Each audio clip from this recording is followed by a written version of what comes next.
Conception rate, जिसे कि हिंदी में गर्भाधान दर कहा जाता है, इसका मतलब हुआ कितनी बार गर्भाधान करने पर, कितनी बार गाय का इंसेमिनेशन करने पर गाय गाभिन रह रही है। तो चलिए इसको एक एग्जाम्पल के साथ देखते हैं। जैसे कि आपके फार्म पर 120 गाय है, जिसमें से 100 गाय गर्भाधान के लिए एलिजिबल है। तो इनमें से कम 55 गाय पहली बार में गाभिन रहनी चाहिए। अगर पहली गर्भाधान में सिर्फ 30 या उससे भी कम गाय गाभिन रहती है तो ये अलार्मिंग सिचुएशन है। अलार्मिंग सिचुएशन मतलब कि कुछ गलत हो रहा है, हम कहीं पे तो भी हमारी गलती हो रही है। यहाँ पर हमारा लक्ष्य है पहले गर्भाधान के लिए 55% और अलार्मिंग सिचुएशन है अगर ये 30% से कम हो जाए। देखिए, कंसेप्शन रेट के लिए आप एक थंब रूल भी रख सकते हैं। जैसे कि अगर पहले वेट की गाय है, फर्स्ट लैक्टेशन की गाय है, तो फर्स्ट सर्विस में इसका कंसेप्शन सक्सेसफुल होना चाहिए। अगर दूसरे वेट की गाय है, दूसरे लैक्टेशन की है, तो चलिए पहला सर्विस सक्सेसफुल नहीं होता है पर दूसरा सर्विस तो सक्सेसफुल होना ही चाहिए। अगर तीसरे वेट की गाय है तो इसके पास 3 चांसेस है, पर तीसरा सर्विस इसका सक्सेसफुल होना ही चाहिए। चौथा वेट है या फिर उससे भी ज्यादा बड़ी है तो क्या हो जाता है कि गाय की जैसे उम्र बढ़ती है उनकी प्रजनन क्षमता कम होती जाती है, तो हो सकता है इनका 2 से ज्यादा बार भी गर्भाधान करना पड़े।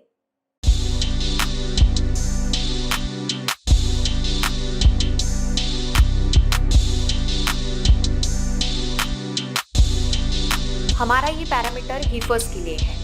एज एट फर्स्ट काल्विंग मतलब कि हीफर्स की पहली बार ब्याने की उम्र। ये एक बहुत ही महत्वपूर्ण पैरामीटर है। जितनी जल्दी हीफर का पहला बयान होगा उतना ज्यादा उत्पादन और उतनी ज्यादा लैक्टेशन हमें मिल सकते हैं। तो आप यहाँ पर टेबल में देख सकते हैं, जैसे कि देसी गाय में पहली बार ब्याने की उम्र है 3 साल, संकर पशु में 2 से 2.5 साल और भैंस में उम्र है 3.5 साल।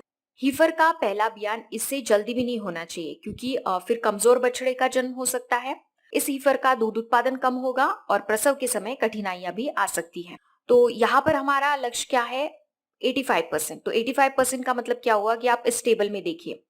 चलिए अभी इस टेबल में जैसे क्या दिया है कि देसी गाय की जो उम्र है, कितने उम्र में उसका बयान होना चाहिए। आपके पास देसी गाय का फार्म है ऐसा हम मान के चलते हैं, तो यहाँ पर उम्र जैसे दी है कि 3 साल की है, तो आपके पास 3 साल से बड़ी अराउंड 85% ऐसी हीफर्स होनी चाहिए कि जिनका बयान हो गया है, तो आपका लक्ष्य जो है वो कंप्लीट हो गया।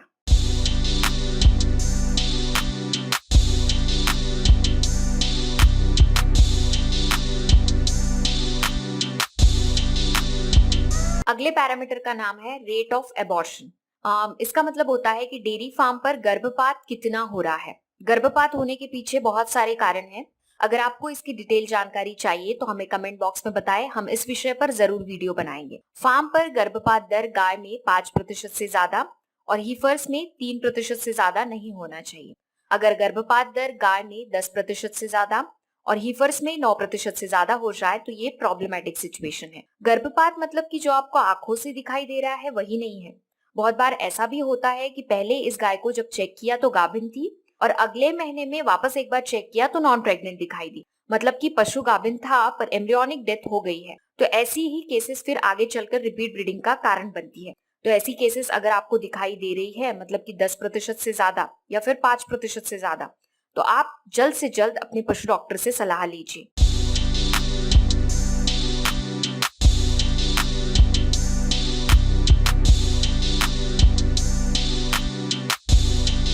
अगला पैरामीटर है हमारा स्टील बर्थ। तो सबसे पहले हम स्टील बर्थ का मतलब समझ लेते हैं। स्टील बर्थ मतलब क्या होता है कि बच्चे का विकास माँ की बच्चादानी में पूरी तरीके से हो गया था, पर जब उसका जन्म हुआ तो वो मरा हुआ बाहर निकला, मरा हुआ मिला, तो इसका मतलब होता है स्टील बर्थ। तो वैसे तो स्टील बर्थ अपने फार्म पर होना ही नहीं चाहिए, ये वाली केसेस दिखनी नहीं चाहिए, पर अगर दिखती भी है तो कुछ मात्रा में दिख सकती है, 1-2 केसेस साल में। पर अगर पहली बेत वाली दुधारू पशुओं में स्टील बर्थ का प्रमाण 7% से ज्यादा है और बड़े दुधारू पशुओं में, मतलब कि जिनका 2 से ज्यादा बार वेट हुआ है, उनमें स्टील बर्थ का प्रमाण 4% से ज्यादा है, तो ये प्रॉब्लमेटिक सिचुएशन है, अलार्मिंग सिचुएशन है और इसके लिए फिर आपको अपने पशु डॉक्टर से सलाह अवश्य लेनी होगी।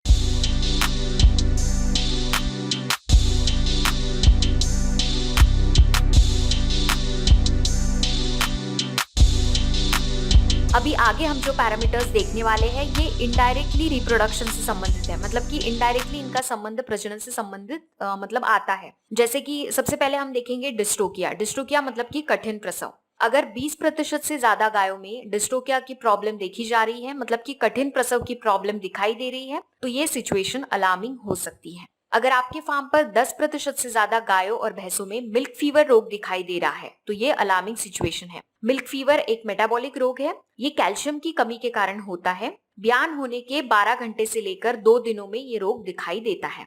अगर आपके फार्म पर 5% से ज्यादा पशुओं में रिटेन प्लासेंटा के केसेस दिखाई देते हैं तो ये अलार्मिंग सिचुएशन है। रिटेन प्लासेंटा मतलब कि नाल का न गिरना। नाल पशु प्रसव के बाद 12 से 24 घंटे में गिरनी चाहिए, पर अगर नहीं गिरती है तो इसे रिटेन प्लासेंटा कहा जाता है।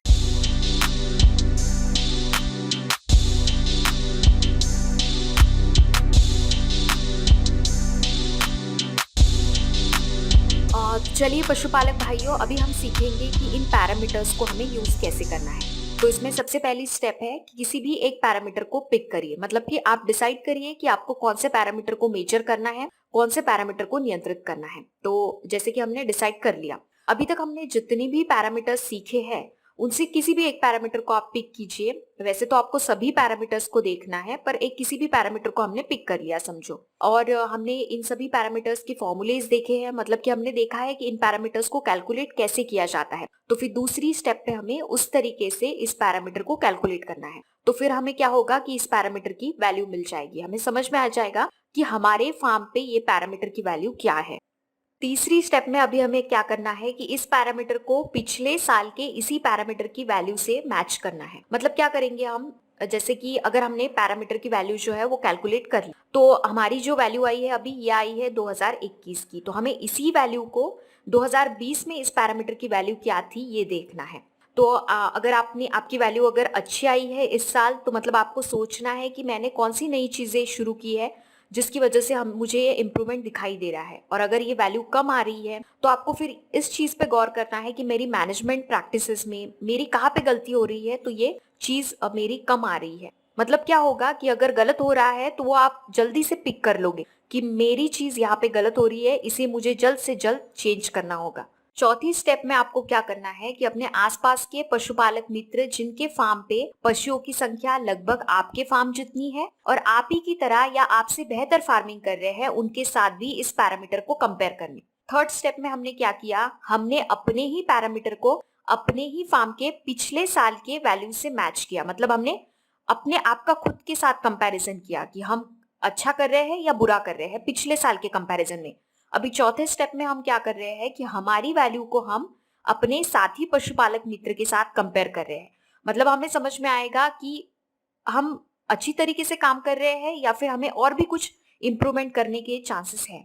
और पांचवी स्टेप में क्या है कि हमें, जैसे हमने अब तक सीखा है, हमने आपको बताया ना कि हमारा लक्ष्य इतना प्रतिशत होना चाहिए, तो उसके साथ हमें वैल्यू को मैच करना है। हो सकता है कि आपकी इंप्रूवमेंट हो रही हो पर और आपके साथी पशुपालक मित्र से भी अच्छा आपका काम चल रहा हो, पर जितना होना चाहिए उतनी एक्चुअल वैल्यू से अगर आप अभी भी कम हो तो वो चीज पे भी हमें वॉच करना है। इसलिए हमारे पांचवी स्टेप है कि एक्चुअल हमारा जो लक्ष्य है उसके साथ भी हमें कंपैरिजन करना है।